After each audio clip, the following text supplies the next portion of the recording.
শেখ হাসিনা পালিয়ে গেছে, শেখ হাসিনা নাই, শেখ হাসিনা চলে গেছে, শেখ হাসিনা পালায়।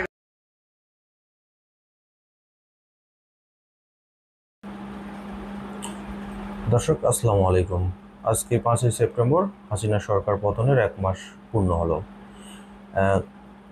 ছাত্র আন্দোলনকে কেন্দ্র করে হাসিনা সরকার গত আগস্ট মাসের 5ই সেপ্টেম্বর দেশ থেকে পালিয়ে যেতে বাধ্য হয়।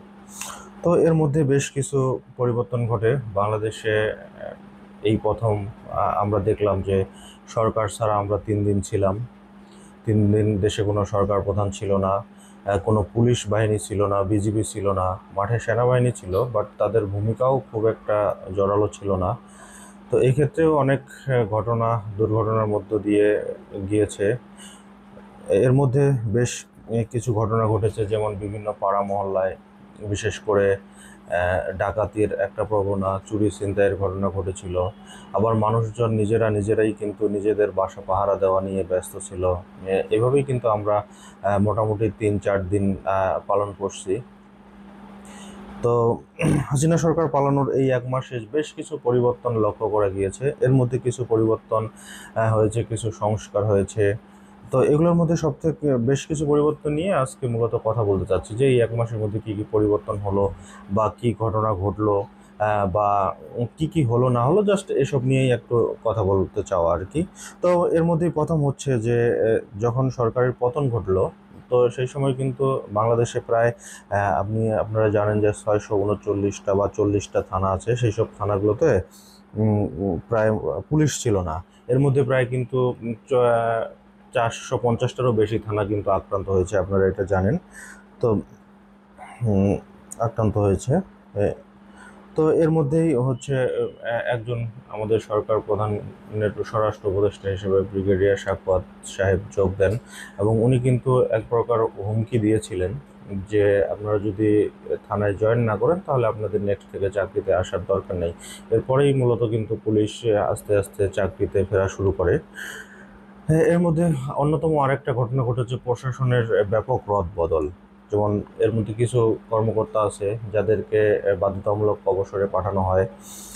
তারপরে আওয়ামী লীগের যে চুক্তিভিত্তিক বেশ কিছু নিয়োগ ছিল, এই নিয়োগগুলো হচ্ছে বাতিল করা হয়। বিচার বিভাগেও কিন্তু একটা ব্যাপক পরিবর্তন আনা হয়। বিশেষ করে 10ই আগস্ট প্রধান বিচারপতি উনি বাধ্যতামূলকভাবেই ওনাকে পদত্যাগ করানো হয়। উনি কিন্তু একটা চেষ্টা করছিলেন, যে একটা করানোর চেষ্টা করছিলেন, যে ইউনূস সরকারকে অবৈধ ঘোষণা করে আবার হাসিনাকে পুনর্বহাল রেখে এরকম কিছু একটা করানোর চেষ্টা করছিলেন। তো আমাদের ছাত্র জনতা কিন্তু এটা এর মধ্যেই জেনে গিয়ে কিন্তু ওনারা আবার ওই বিশেষ করে যে বিচারালয় ভবন ঘেরাও করে, এবং সেখানে গিয়ে কিন্তু প্রধান বিচারপতিকে অবসর গ্রহণ করতে কিন্তু বাধ্য করে পদত্যাগ করতে। হ্যাঁ, তারপরে সবথেকে মজার ব্যাপার হচ্ছে যে এই যে হাসিনা সরকার ছিল এতদিন, এর মধ্যে কিন্তু হাসিনা সরকার পদত্যাগের পর কিন্তু অনেক মানুষ আছে যারা হচ্ছে নিজেরাই পদত্যাগ করা শুরু করছে। তারপরে অনেকে বাধ্যতামূলকভাবে পদত্যাগ করানো হয়, বিশেষ করে যারা দলীয় পারপাস সার্ভ করতো তাদেরকে কিন্তু বাধ্যতামূলকভাবে অবসরে পাঠানো হয়। আবার অনেক দেখা গেল যে কলেজ ইউনিভার্সিটির টিচার যারা আছে তারাও কিন্তু পালিয়ে গিয়েছে। তো এটা অনেক লজ্জাজনক, কারণ তারা যেভাবে সরকারকে সাপোর্ট করতো অন্ধভাবে, সরকার যে ইলিগাল কাজগুলো করতো, তখন কিন্তু কোনো মানুষ, এরা কিন্তু কেউ কোনো কথা বলতো না। বিশেষ করে সুশীল সমাজের ব্যক্তি যারা দাবি করে নিজেদেরকে সুশীল, তারা কিন্তু সবসময় চুপচাপই ছিল। এর মধ্যে একটা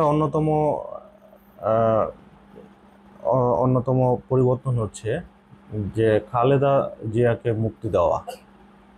খালেদা জিয়া, আপনারা জানেন যে খালেদা জিয়া কিন্তু দীর্ঘদিন বার্ধক্যজনিত রোগে অসুস্থ ছিল। ওনাকে কিন্তু এই হাসিনা সরকার কিন্তু দেশের বাইরে পর্যন্তও যাইতে দেয়নি।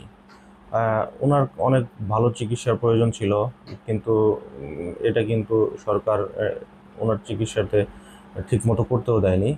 এবং যখন হাসিনা সরকার পতন হলো, ঠিক সেই সময়ই শাহাবুদ্দিন চুপ্পু সাহেব ওনাকে মুক্ত করে দিলেন রাষ্ট্রপতি তাকে রাষ্ট্রপতির ক্ষমায় মুক্ত করে দিলেন। এছাড়াও তার নামে যতগুলো মামলা ছিল, মানহানির মামলা, গাড়ি বোনার মামলা, আরফান ট্রাস্টের মামলা, তারপরে হচ্ছে ওই যে আরফান ট্রাস্টের যে 2 কোটি টাকার যেই ব্যাপারটা ছিল, এটাতেও কিন্তু ওনার সাজাগুলো মওকুফ করে দেওয়া হয়েছে। হাসিনা সহ অনেক প্রভাবশালী ব্যক্তি কিন্তু হাসিনা যখন পদত্যাগ করলেন, ঠিক সেই সময়ে তার যে আশপাশে যত এমপি মন্ত্রী ছিল, বিশেষ করে 350 জন এমপি মন্ত্রী, এরা কিন্তু একটাকেও আর খুঁজে পাওয়া গেল না। তারপরে আওয়ামী লীগের সাধারণ সম্পাদক, সভাপতি বা তৃণমূল পর্যায়ের যারা নেতাকর্মী ছিল, তারাও কিন্তু সবাই গা ঢাকা দিয়েছে। আসলে একটা দল কতটা মানে খারাপ পর্যায়ে নিয়ে গেলে সব নেতাকর্মীগুলোই হচ্ছে হাওয়া হয়ে যায় দেশ থেকে, মানে একটাকেও আর খুঁজে পাওয়া যাচ্ছে না, এরকম একটা অবস্থা। তার মধ্যে আবার গোপালগঞ্জে কিছু মানুষ, গোপালগঞ্জের, ওরা আবার হাসিনাকে ফিরায় আনার জন্য শপথবদ্ধ হয়। ওইখানে আবার ওরা সেনাবাহিনীর গাড়িতেও, মানে সেনাবাহিনীর 2টা গাড়ি পুড়ে দেয়।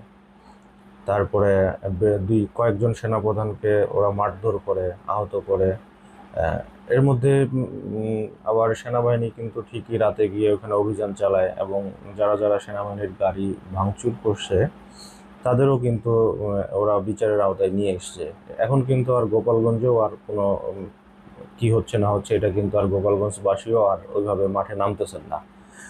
তো দর্শক, এর মধ্যে উল্লেখযোগ্য কিছু ঘটনা ঘটে গেছে। বেশ কিছু নেতাকর্মী আওয়ামী লীগের পালাতে গিয়ে ধরা পড়ল, আবার অনেকেই পালিয়ে গিয়ে দেশের বাইরে মারা গিয়েছে, আবার অনেকে পালাতে চেষ্টা করতেছে কিন্তু পালাতে পারছে না।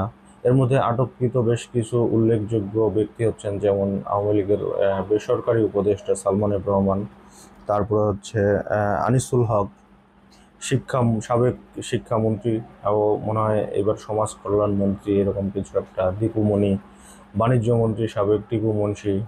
এগুলো এবার সব থেকে আলোচিত ব্যক্তি যিনি ইন্টারনেট শাটডাউন করে দিয়েছিলেন বাংলাদেশে, জুনায়েদ আহমেদ পলক, তার মতো ব্যক্তিরাও কিন্তু ধরা পড়ছেন। তো এইভাবে আস্তে আস্তে অনেক ব্যক্তি কিন্তু ধরা পড়তেছে। আর এই হাসিনা সরকার পতনের পর অনেক উল্লেখযোগ্য একটা ঘটনা ঘটছে, যে বেশ কিছু মানুষকে যাদেরকে হচ্ছে গুম করে রাখা হয়েছিল, আসলে এই মানুষগুলোর কিন্তু পরিবারও জানতো না যে এই মানুষগুলোকে আসলে গুম করে রেখেছে না মেরে ফেলেছে, নাকি এরা আদৌ বেঁচে আছে না বেঁচে নেই। তো এইসব অনেক ব্যক্তিই কিন্তু এখন বের হয়ে গেছে। তো শোনা যাচ্ছে যে ওনাদেরকে হচ্ছে আয়নাঘর নামে একটা ঘর আবিষ্কার করছে। এটা সম্ভবত মূলত আয়নাঘর নিয়ে প্রথম করা হচ্ছে তাসলিম খলিল। এটা তাসলিম খলিল, তারপর জুলকারনাইন শাহির, এরা কিন্তু একটা অনুসন্ধানী প্রতিবেদন মূলত এই আয়নাঘর নিয়ে করে। তো শেষমেশ কিন্তু ঠিকই তাদের কথাগুলো সত্যি হলো, এবং আয়নাঘরে থেকে বেশ কয়েকজন মানুষ আমরা ইতিমধ্যে দেখেছি বের হতে। এর মধ্যে যেমন ব্রিগেডিয়ার আজমি, তারপরে আরমান, এরপরে একজন মাইকেল চাকমা সম্ভবত নাম, ওনার কিন্তু মানে শেষকৃত্য পরিবার করে ফেলেছে, যে 5 বছর ধরে তিনি আয়নাঘরে ছিলেন। অবশেষে উনিও কিন্তু বের হয়ে আসছেন। তারপরে আরও কিছু ঘটনা ঘটে, যেমন দুর্নীতির যে হরিলুট হয়েছে বাংলাদেশে, এটাও মোটামুটি আমরা এখন জেনেছি। যে এর আগে তো আমরা জানতাম না যে বাংলাদেশ ব্যাংকের রিজার্ভ কত। সরকার এক এক সময় এক এক রকম বলে, আবার কে কত টাকা পাচার করছে না করছে এটারও কিন্তু মোটামুটি একটা নমুনা আমরা পাচ্ছি আর কি এখন।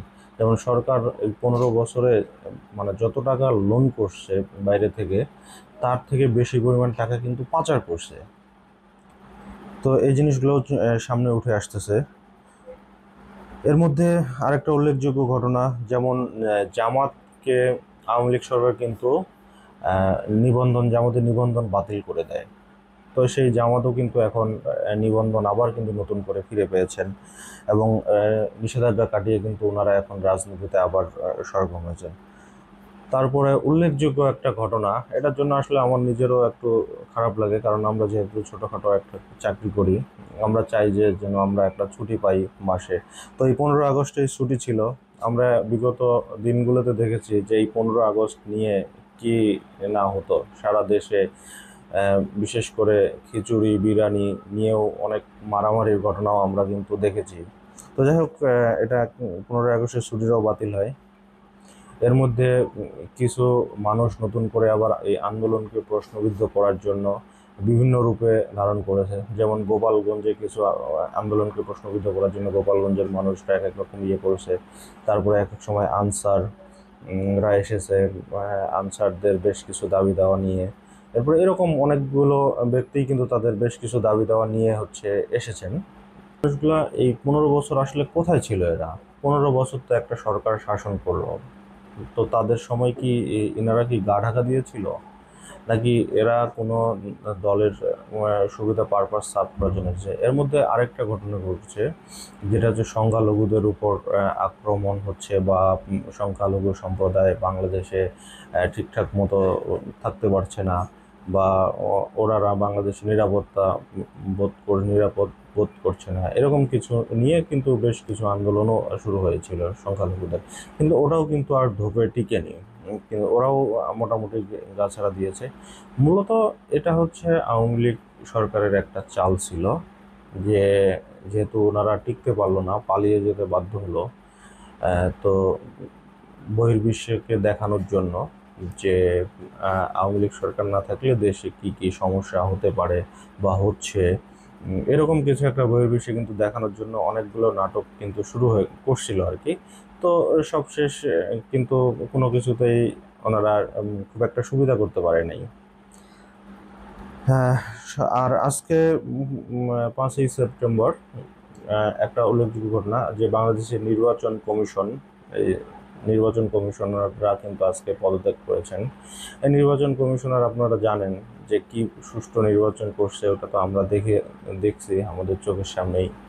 তো দর্শক, এই ছিল মোটামুটি 1 মাসের মধ্যে ঘটে যাওয়া ঘটনা। এর মধ্যে আরও বেশ কিছু উল্লেখযোগ্য ঘটনা ঘটছে, সেগুলো নিয়ে হয়তো অন্য সময় আবার আপনাদের সাথে কথা হবে। তো দর্শক, আজকে এই পর্যন্ত। ভালো থাকবেন। আল্লাহ হাফিজ।